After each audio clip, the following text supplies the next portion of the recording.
похвалиме отново с спечелили проекти и вашия труд да бъде съответно възнаграден.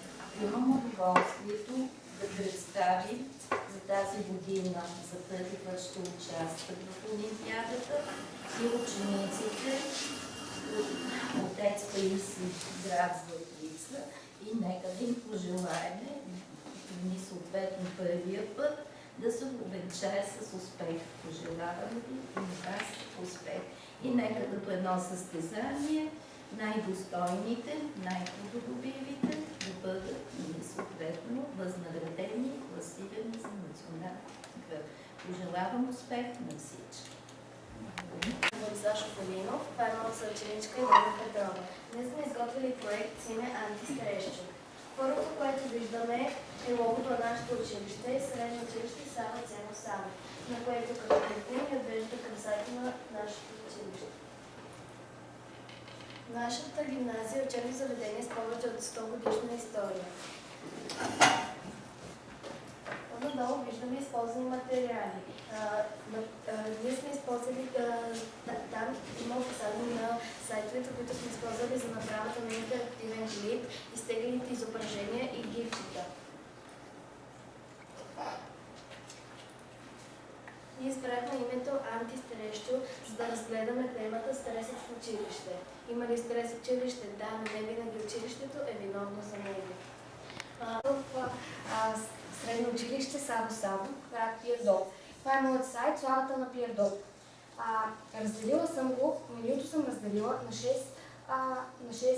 раздела. Начало, хронология, личност, обекти, галерия и контакт. В първата страница, както ви виждате, съм поставила слайд-шоу, в което съдържа снимки на града. Под него съм добавила текст от книгата на Тодор Генчев Владов "Преживяното", част 2. Димитров Иванов от 6 Б клас. Аз съм Теодор Георгиев Димитров от 6 Б клас. Нашия проект се казва "Математически забавления". Той представлява клип, който обяснява по по-лесен начин формулите по математика. Снимковия материал, който сме използвали за него, е авторски, с разрешение на автора, и от свободното интернет пространство, където сме използвали сайтовете vivacognito.org, edudis.ru и animateddimensions.org. Програмата, която сме използвали, се казва Videopad, видеоедитор. Тя е напълно безплатна за ползване и тегляне, стига проектите, които се правят с нея, да са с некомерчески цели. За нашия проект ви помогна госпожа Чалъкова. Към каквото и да тръгва човекът в живота си, положителната нагласа винаги му помага. В света на по-големите отговорности е добре да свикваме да вземаме решения и да се чувстваме лично заинтересовани.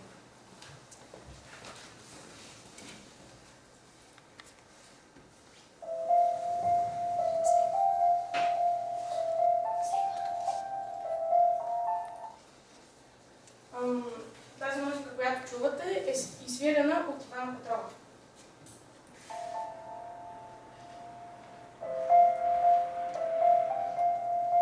Това е нашето лого.